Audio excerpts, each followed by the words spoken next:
the Warriors of Light. In the moons before the calamity struck and ushered in the 7th umbral era, Eorzea saw the rise of unlikely heroes who took up their blades to stave off impending doom.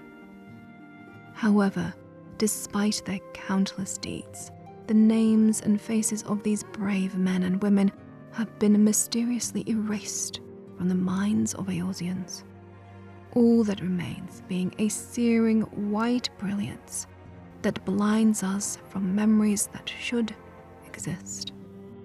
These shades have since been dubbed the Warriors of Light, and while their identities may never be fully known by most, their deeds will live on in legend for all eternity. Who were these Warriors of Light who led Eorzea back from the precipice of destruction? Study of ancient documents, from dusty tomes to wall carvings, show us they are not unique to the 6th astral era, and that similar heroes have appeared before every calamity to ensure mankind endures.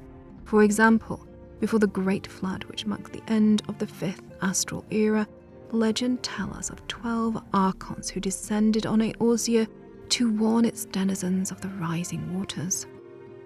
There are also tales from the Near East which follow the exploits of great warriors known as the Zodak Braves, warriors whose appearance happened to coincide with a past calamity. What then ties these legendary figures with the Warriors of Light who emerged but 5 summers past? One answer might be the Mother Crystal and the power she is hypothesized as providing to those of her choosing.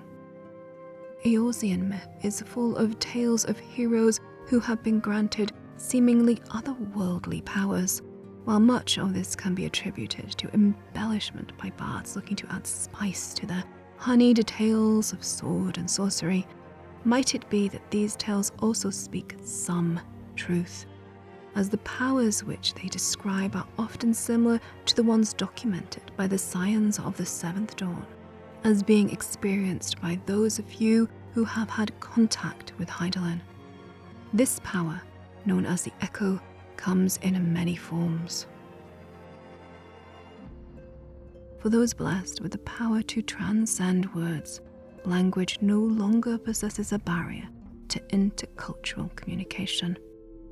Voiced utterances fade and are replaced by an internal understanding of the other's intentions. Conversely, words spoken by one with this power are immediately understood by all without the need for linguistic interpretation.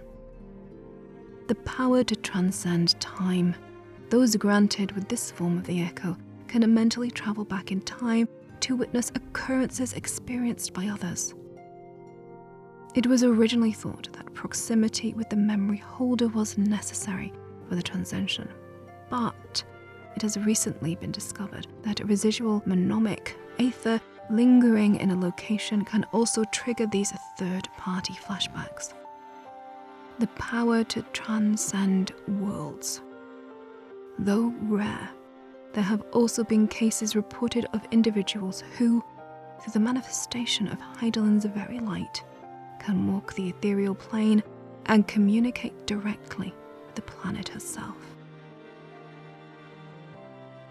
If recollections of self-proclaimed heroes are to be believed, Hydaelyn will often attempt to make contact with those possessing the Echo, sometimes in the form of a voice, other times in the form of a vision, and still other times in the form of enhanced senses or protective barriers to shield against powerful magics. These boons have been called blessings of light, yet despite their frequency, little is known about them. However, it is assumed that many of the miracles which appear in myth and legend are actually instances of Hydaelyn bestowing her blessing upon an individual. Please show some love to Ada, Mullany, Hain, Jolly Joestar, Sira Zoo, Cub, Dark Griever, and all my wonderful patrons, without whom I would be unable to dedicate the time, energy, and resources I do to my content creation. I could never thank them enough. Now I hope you will come back and join me again very soon, but until then, as always, thanks for watching.